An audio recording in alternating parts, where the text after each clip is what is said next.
Queridos hermanos, queridos amigos, muy buenos días. Hoy meditamos en Hechos de los Apóstoles, capítulo 8, versículos del 14 al 25, donde dice la palabra del Señor que cuando los apóstoles que estaban en Jerusalén oyeron que Samaria había recibido la palabra de Dios, enviaron allá a Pedro y a Juan, los cuales habiendo venido oraron por ellos para que recibiesen el Espíritu Santo, porque aún no había descendido sobre ninguno de ellos, sino que solamente habían sido bautizados en el nombre de Jesús. Entonces les imponían las manos y recibían el Espíritu Santo. Cuando vio Simón que por la imposición de las manos de los apóstoles se daba el Espíritu Santo, les ofreció dinero, diciendo: dame también a mí ese poder, para que cualquiera a quien yo impusiere las manos reciba el Espíritu Santo. Entonces Pedro le dijo: tu dinero perezca contigo, porque has pensado que el don de Dios se obtiene con dinero. No tienes tú parte ni suerte en este asunto, porque tu corazón no es recto delante de Dios. Arrepiéntete pues de esta tu maldad y ruega a Dios si quizás te sea perdonado el pensamiento de tu corazón. Porque en hiel de amargura y en prisión de maldad veo que estás. Respondiendo entonces Simón dijo: rogad vosotros por mí al Señor, para que nada de esto que habéis dicho venga sobre mí. Y ellos, habiendo testificado y hablado la palabra de Dios, se volvieron a Jerusalén. Y en muchas poblaciones de los samaritanos anunciaron el Evangelio. Hasta aquí la palabra del Señor. Aquí vemos cómo los apóstoles enviaron a Pedro y a Juan a Samaria, a fin de ver qué estaba pasando allá con los que habían creído el Evangelio predicado por Felipe. El hecho de que los apóstoles enviaran a Pedro y a Juan es una clara demostración de que Pedro no era ningún papa. ¿Okay? Pedro era uno de los apóstoles, uno más de los apóstoles. Los apóstoles querían saber y debían investigar el asunto. ¿Serían verdaderos cristianos o no? ¿Sería verdad que los que eran medio judíos solamente podían también recibir el Espíritu Santo y ser salvos como los judíos?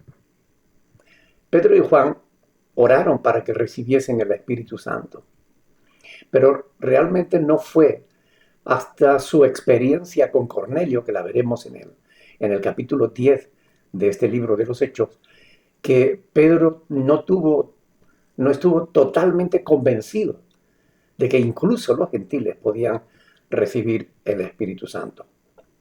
Le fue necesario, como veremos, que Dios le hablase de una manera mucho más clara. Juan fue el mismo que estuvo dispuesto a pedir que Dios enviara fuego del cielo para destruir una aldea de los samaritanos que no quisieron ayudarlos. Lo podemos ver en Lucas 9 del 51 al 55. Ahora era enviado a ellos. ¿Sería Juan escogido por eso, para esta misión? Porque los apóstoles sabían que no se dejaría engañar fácilmente por los samaritanos. Bueno, no lo sabemos, pero finalmente acabó orando por ellos. Este fue un momento crucial para la extensión del Evangelio más allá del pueblo de Israel. Normalmente el Espíritu Santo entra en la vida de una persona en el momento en que cree, en su conversión. Pero en aquel tiempo la única evidencia de que disponían para saber si una persona se había convertido de verdad era algún tipo de manifestación espiritual, es decir, algún tipo de manifestación del Espíritu Santo.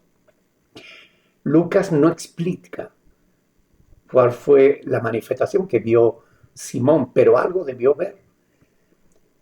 Afirmar que hablaron en lengua, bueno, es gratuito, porque podría ser eso, como también podía ser que profetizasen o que se manifestara cualquier otra manifestación del Espíritu. La cuestión es que Simón, acostumbrado como estaba a engañar a la gente, imitando algún tipo de poder para beneficiarse de ellos, al ver el auténtico poder de Dios obrando por mano de los apóstoles, les ofreció dinero para conseguirlo. Pero ni el poder de Dios, ni el perdón de los pecados, ni la salvación se compra con dinero. Pedro lo censuró de manera clara y dura. Lo único bueno que hizo Simón fue que reaccionó bien.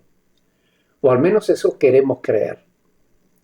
Porque no reaccionó mal contra los que lo corregían, sino que pidió que orasen por él. Aunque no sabemos si fue por miedo, en realidad, al ver el poder de Dios obrando en los apóstoles, ¿verdad? Sea como fuera, queridos hermanos y amigos, este pasaje nos enseña que la expansión del Evangelio rompe barreras, barreras nacionales, culturales, religiosas, porque a pesar de que los samaritanos eran mal vistos por los judíos, la predicación del Evangelio hizo que aquellos que creían de entre esos pueblos, judíos y samaritanos, pudiesen verse como hermanos en Cristo. El Evangelio rompe barreras. Tú también puedes romperlas. Ábrete a otras personas, aunque sean o piensen diferente a ti. No tengas prejuicios que te impidan acercarte a otros con amor a predicarles el Evangelio de Jesús. Este pasaje también aprendemos que las cosas de Dios ni se compran ni se venden. Cualquiera que como Simón pretenda hacer negocio con la fe cristiana, en hiel de amargura y en prisión de maldad está. Razón por la cual debiera seguir la exhortación del apóstol Pedro le hizo al mago.